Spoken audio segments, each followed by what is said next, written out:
If we're going to be practitioners of pastoral counseling, then we're going to need to understand people and their problems. And the beginning point of understanding people is to recognize that you and I bear the image of God. That's what we were talking about in the last lecture, right? We bear the image of God. What does that mean? Well, in our last lecture, I suggested that we bear the image of God in a relational way because God is a relational being whose joy is present because of the way the members of the Trinity relate. You and I, we've been created by God with the capacity to relate in a way that brings us joy. What are those capacities? Well, we talked about four capacities at the very tail end of the last lecture. In my understanding of things, define what it means to bear the image of God. That first capacity, which we're going to look at in this presentation, is called the capacity to desire. To desire.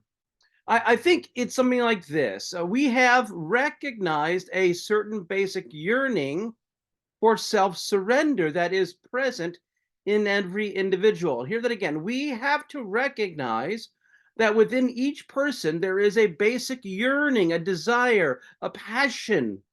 We have to recognize that that passion in people is a yearning for self-surrender, to be able to surrender myself to something. And that's present in each and every person. There was an old theologian many, many years ago, Jonathan Edwards. Maybe you've heard of him.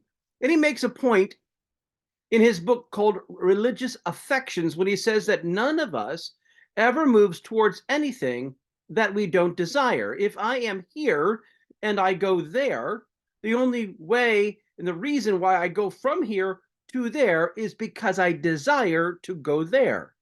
So, desire is fundamental to who we are and why we move in this or that direction. It's fundamental to what we are aiming for.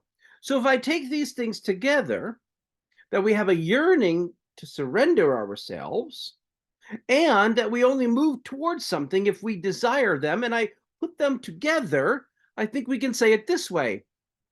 Every image bearer desires something bigger than themselves to give themselves to. You and I desire to give ourselves to something that is bigger than ourselves. The Bible refers to this deep passion within the human heart as a core longing within each of us. It says that when God says in Ecclesiastes chapter 3, verse 11, that God has sent eternity, he's set eternity into the hearts of men and women. And this image bearer quality has eternity transcendent, something larger that is happening, a larger story, a larger narrative that God is telling, that I desire to be swept up in. God is telling the story and I desire to be swept up into it, something that provides me with meaningfulness, with a relationship with somebody who's huge. And I desire these things. I am passionately committed to these things. In the core of my soul, there is this desire. And Jesus put it this way in Matthew 6, verse 21. He says, where your treasure is, there will your heart also be. Put that in a little bit differently without changing the meaning. What it is that you treasure, what you most passionately desire, where you see the most value, that is where your heart is going to be. We are people with the capacity to desire. Jesus was telling us that we direct our lives according to what we're most aware that we most want. What are we aware of that we most want? If I can sort that out, then I will know where I am directing my life.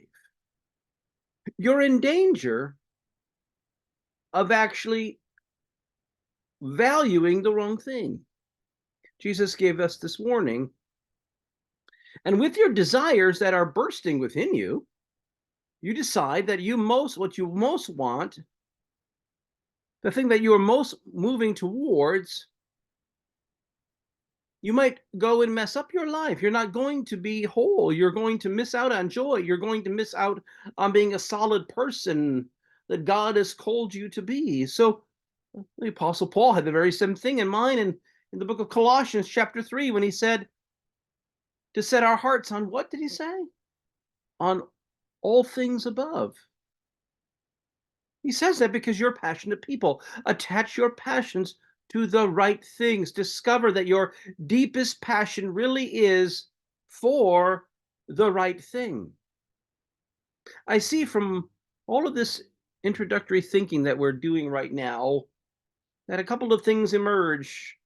Maybe the maybe the first lesson that we can take home from this is that you and I will move in directions that we believe, that we perceive, that we understand will take us towards the fulfillment of desire. Think about that.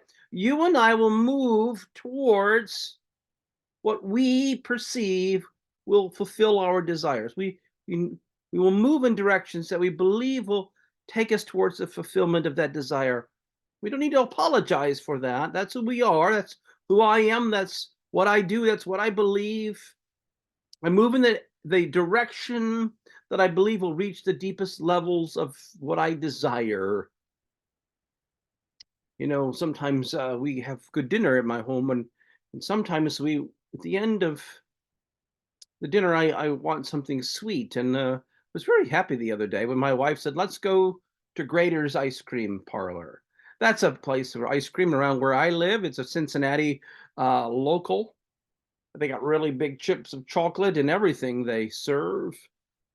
And she suggested that we not eat dinner this night, but we just go and make ice cream our dinner. And I was all for that. And when that dessert tray was brought, or where that when ice cream was served to us, there was something within me that saw this triple scoop for dinner.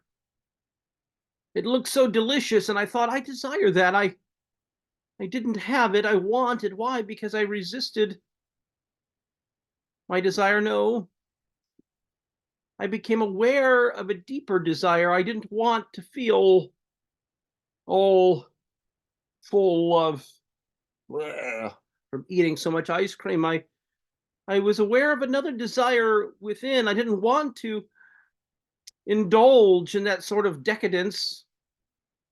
I didn't want to feel the results of it. I also wanted to feel the joy of stepping on my scale in the morning and not seeing extra pounds that it might produce.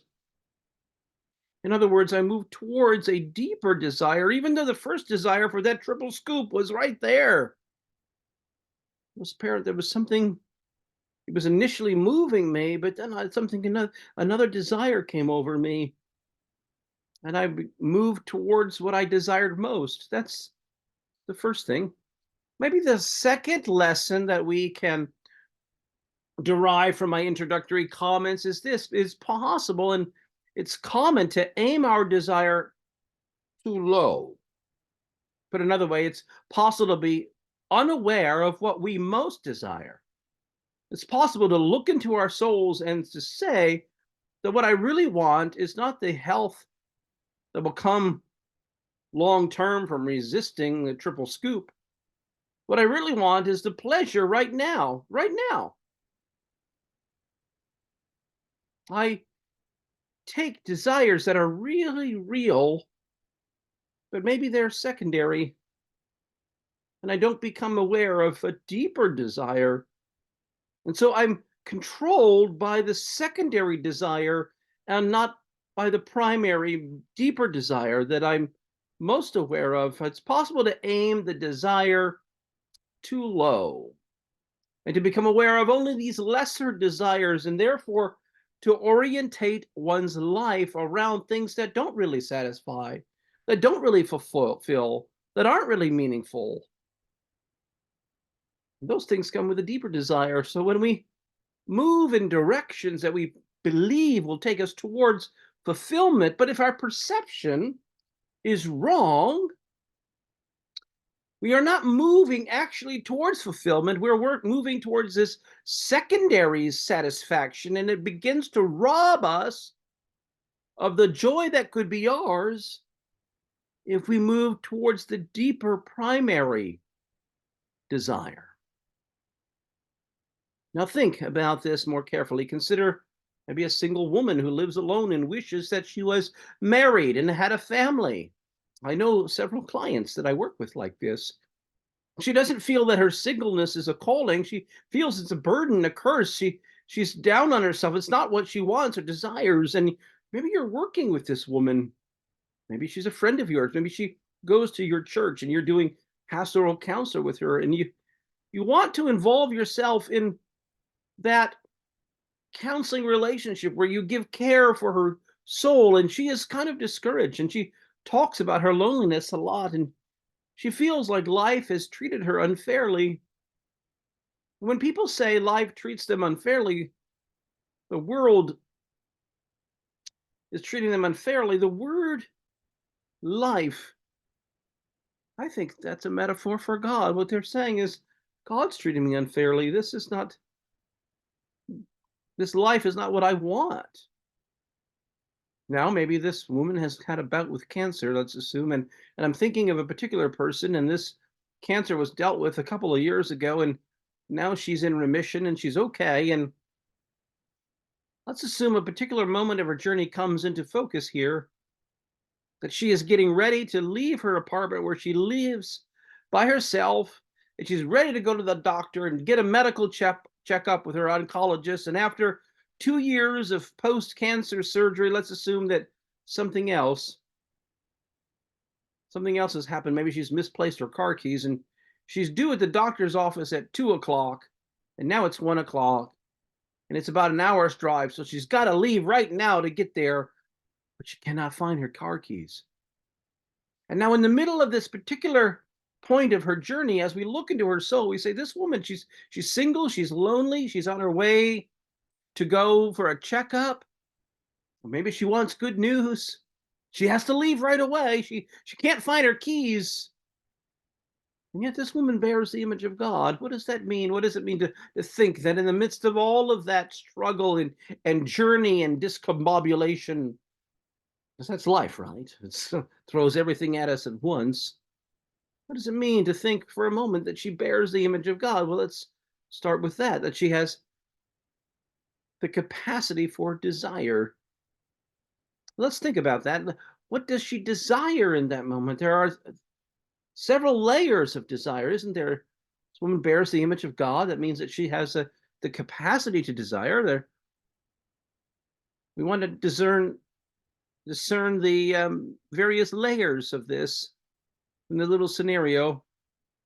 The first level we can discern is desires of convenience. Maybe that's right. A real desire, a desire that should not be taken lightly. It's not a demand, should not be demeaned or dismissed. She desires that certain things will go well in her life at the level of convenience. We call these casual longings, desire for convenience. What would they be in her case? Well, let's pick it apart for a moment. She wants things to happen in her immediate world, right? Right now, today, right now, that will make her life for that moment more pleasant, more comfortable, more calm.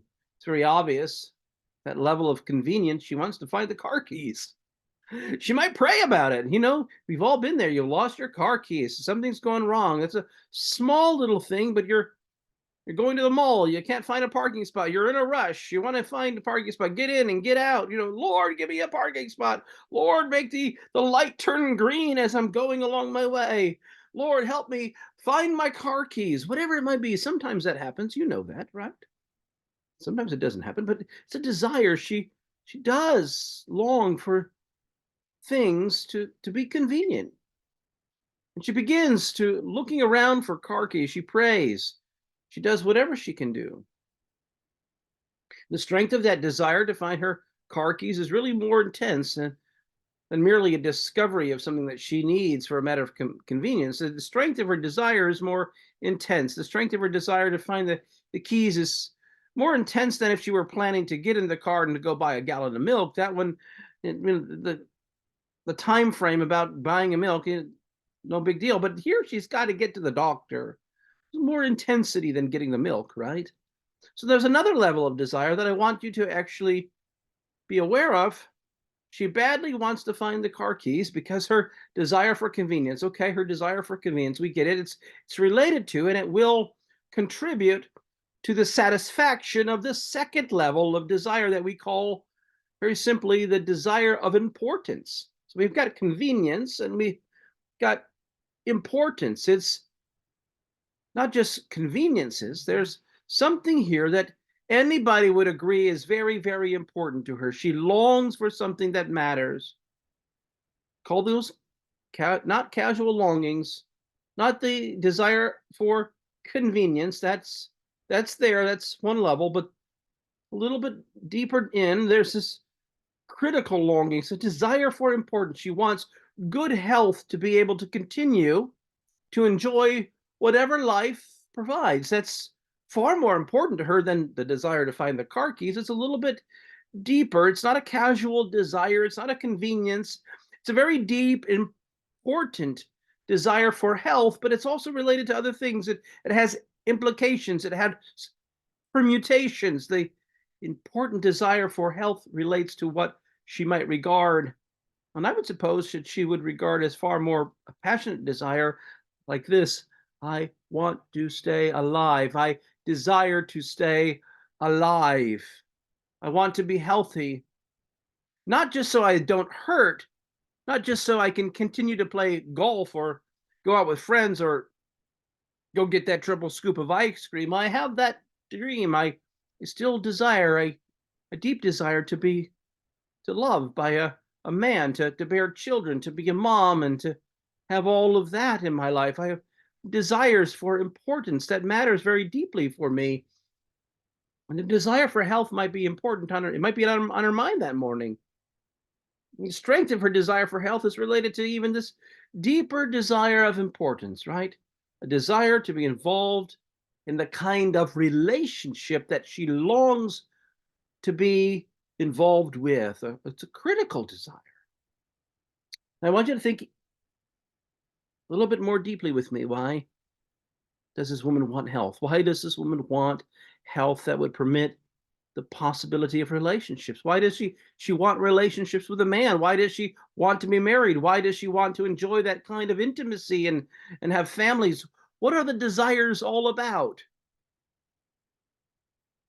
Maybe you know from your own experience, looking at your own soul, that there's something inside of you, there's something inside of me, and this part of what it means to bear the image of God that longs for a core fulfilledness, fulfilled and full, a wholeness, a core solidness, a core satisfaction, something that says, I am at rest within my being. I know who I am. I'm at peace with myself. I'm at peace with life. I am alive. And something in me is deeply alive in a way that brings me very, very deep joy. That's a core passion. And it's there within that woman's soul. Her passion, can I suggest? Therefore, it's not really for her car keys, although there's a passion for that at the level of desire for convenience. Her passion is not really for good health, although there is a passion for that. You know what it's like to be sick, right? Passion, but that's not central, it's not core. We want importance. There's something that she wants even more than relationship and importance with a man and a family and all of that. There's something even deeper. Her real deepest passion is for, it can be very simply expressed like this. She wants, are you ready? Soul satisfaction. She wants something to fill her empty spot in the core of her being. Her belief is that finding the car keys, getting to the doctor, getting the good report, remaining healthy, finding a man, putting on a white dress and getting married and bearing children and having a nice house and two cars and a happy family and all the stuff that goes with all of that, that would fill the core of her being, because all she is aware of, and frankly, all that most of us are aware of most of the time, is what I call this desire of importance. I want my life to be meaningful. I want it to have importance. We believe that these things, if we had these things, that they were a part of our life, that they would somehow touch the deepest part of our souls and give us the satisfaction that we want. But suppose we are wrong. Suppose this woman is wrong. Think how she feels as she is in her apartment scrambling about, hoping to find those car keys. God, let me find the car keys. I've not got enough going on with my life right now. You can throw this at me too, right? I've got to get to the oncologist. I had cancer a couple of years ago. I'm lonely. I'm single. I'm miserable. Can you at least help me find the car keys? Give me some satisfaction at my level of convenience. And then let me go deeper. I would really like to stay healthy and find that man and get married and have that family, and maybe I add a dog or a cat to it also. I would like to have the joy of being a mother, and that's really, really, really what I want, Lord. But suppose she's wrong even there at the level of desire of importance, not because she wants these things. That's not why she's wrong. We all want that stuff. Suppose she's wrong in assuming that all of these legitimate wants, true desires, and true passions, maybe she's wrong in assuming that finding the keys and then eventually being healthy and leading to a happy family, that all these legitimate wants really would get to the core of her being. But and that's where she's wrong. They would not actually touch the core of her being, the core of her desire. And suppose that there's a third level, right? Deeper in, deeper down, the third level that we might call the desire of necessity. So you see, we have convenience and we had importance, and now there's necessity, the desire of necessity, calling these consuming longings not just critical, yes, but it's very important that we stay healthy. That matters. Of course, I would like to be happily married and have children. That's the desire that nobody would be critical of. We would all accept that. But is it necessary? Is she saying that as long as I live in my apartment alone and I don't have all of these things, that my soul cannot be fulfilled? Is that what she's saying? I bear the image of God, and so I have deep, deep desires, but these deep desires can only be satisfied by A, B, C, and D. These are necessary, she thinks. But suppose at the level of desires of necessity that she's wrong. Suppose what needs to happen in the pastoral counseling work with her in the relationship we desire and we're forming and we're working on between counselee and counselor is to interact with her in such a way that she becomes more aware of a far deeper dimension to her soul than just desires of convenience and desires of importance. And suppose she becomes very much aware of these consuming longings and moves even deeper. I call them that because when you become aware of the desires, then their satisfaction supersedes the satisfaction of every other desire, you see. Importance supersedes convenience, and then the level of necessity and supersedes that even more. Talk to the dad whose son just got put in jail. Heartbroken. If all he is aware of is his desire for his son to be responsible and to lead a good Christian, godly life, and a life free from crime, and a life free of being in the jail system, if all he is aware of having is a wonderful son that he can enjoy playing golf with and praying with, and these are all legitimate things. I'm not knocking that, right? But if all he is aware of is that desire, then this man is absolutely in despair, isn't he? When it doesn't come about. But suppose because you're working with him in pastoral counseling, that in that relationship, right, he feels a safety in that relationship, the movement of the Spirit between the two of you that enables him to become aware of something deeper, a deeper desire.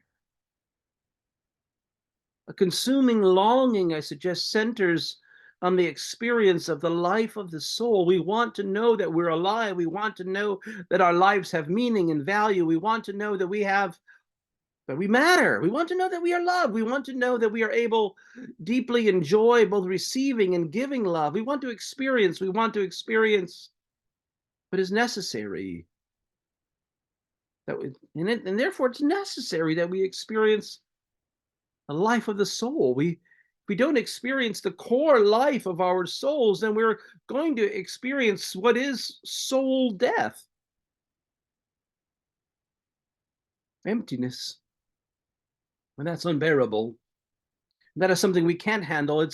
We can't handle it in its ultimate form. Soul death is eternity without God. It's eternity in hell forever. It's soul death. I think you long for soul life. Kind of life that I'm referring to is what I call soul life, as I understand the scriptures. Two key elements. The soul life depends, it's got objective meaning to it. We must experience participation in a purpose that we did not invent. Participation in a purpose that we didn't invent. We must be involved in a purpose and a design of movement towards something that is important and larger and bigger beyond ourselves. And there must be an objective meaning in our life that we are participating in God's larger, grander story. That's the first thing. And the second thing is that there must be what I choose to call ecstatic union. Do you ever get bored with Christianity? I know I do. Church becomes extremely boring to me. Maybe you're not going to a dry, dusty church. Maybe you're going to a very alive church, but somehow a deep part of your soul is it's not touched, it's not moved, it's not significant, it's superficial. Ecstatic unions, there's noise and all sorts of excitement, but is there a deep sense of I am in the presence of an eternal God here? In a way in which I am deeply connected to that God rather than all of the show that's around me? Is there an ecstatic union? Is there an ecstasy? Is there an explosion in my soul that says, God and I, we are tight? I am encountering God in a personal way. Right now, in this moment, I know God and I am known by God. I am with God. I am in union with God. You know, the times in my life where I've really felt that have often been alone, sitting in a chair or driving in a car. I've been in the midst of a lot of activity. Chances are high that single woman that we've been talking about has no conscious awareness of her consuming longings as she looks for her car keys. Chances are high that she's most aware of her casual longings at that point. And once she finds her keys, when she's going along her way on the way to that doctor's appointment, maybe with a moment's reflection, maybe she will become aware of a different and deeper longing, the longing for her health, maybe a decent income, enough money to buy a home as opposed to live in the apartment that she lives in, a desire for family and all the pleasures that she believes that being healthy could bring. She's aware of, in only a moment of reflection, this desire for importance. And I want you to hear two very big points as we conclude this lecture. First, as long as this woman remains unaware of the deepest desire of necessity, as long as she remains unaware of her passion for soul life, in objective meaning, the ecstatic union of connection with God, then her consuming longings for what only a relationship with God can provide, they would not drive her. She will not, that appetite that Jonathan Edwards was talking about, that being consumed with this appetite that pulls us to another, from here to there, as long as she's unaware of that, she would not move towards it. As long as she remains unaware of her deepest desires of necessity, the result is that her lesser desires of convenience and importance will become demands. And she will be thoroughly self-oriented. She'll be focused not on God, not on others, She'll be focused on finding herself. And Jesus made us a promise. He said, if you look for yourself, you're going to lose yourself. As long as she is not aware of her deepest desire of necessity, the result is going to be that her lesser desires, car keys, husbands, kids, family, will become profound demands. Why?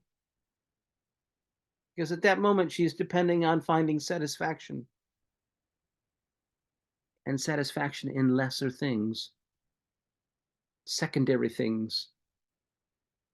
They're not the deepest desires in her soul, and they will not fulfill her soul. She is treating desires of convenience and desires of importance as though they were desires of necessity, but they're not. She's deceived. She's wrong. She's not aware of the most profound desire within her soul. And I say that because we are image bearers, and it is there in everyone. If she's not aware of it, she can't move towards it. She'll assume that what she thinks is important are essential to her soul life, but they're not. She's wrong. Her passion for casual longings and her passion for critical longings, her desire of convenience and her desire of importance, they will be seen wrongfully as necessities, and they will be passionately consuming her and ruling her life. And that's such a tragedy. It's the first point. And the second that I want you to hear is that the work of helping her to discover her deepest longings in the soul is part of the work of pastoral counseling. Pastoral counseling doesn't try to calm her down with soothing words. Oh, rest, rest. No. Pastoral counseling doesn't help her find her car keys. It's a very practical and helpful thing to do. Maybe she can clap for them, put those little things on her key fob. You know, pastoral counseling doesn't say, I'm going to be your social worker and I'll come and pick you up and drive you to your oncologist. That's a very helpful thing to do, but it's not the vision of pastoral counseling, a vision of becoming aware of what her soul was designed for. Profound desires. What is necessary for this woman in order for her to become whole and live joyfully in what the Bible calls the victorious Christian life, which doesn't mean a trouble-free life. No, it doesn't mean that at all, but it means a life of meaning and purpose and joy because of an ecstatic union and connection with God. The work of pastoral counseling is helping her to get in touch with the deepest desires of her soul, down beneath the convenience and the importance, down to the necessity, that her appetite for that would grow. As a provider of pastoral counseling, you need to understand that the first capacity of the image-bearing soul is a capacity to desire. And that's not all there is to it, but you need to understand that we have these desires: convenience, importance, and then necessity. And you need to understand how you're operating with another person, getting them to see and getting the appetite for the necessity to grow and grow. Otherwise, we're slaves to the secondary, lesser desires. And that's all I have for you in this lecture. I'll see you soon in the next one.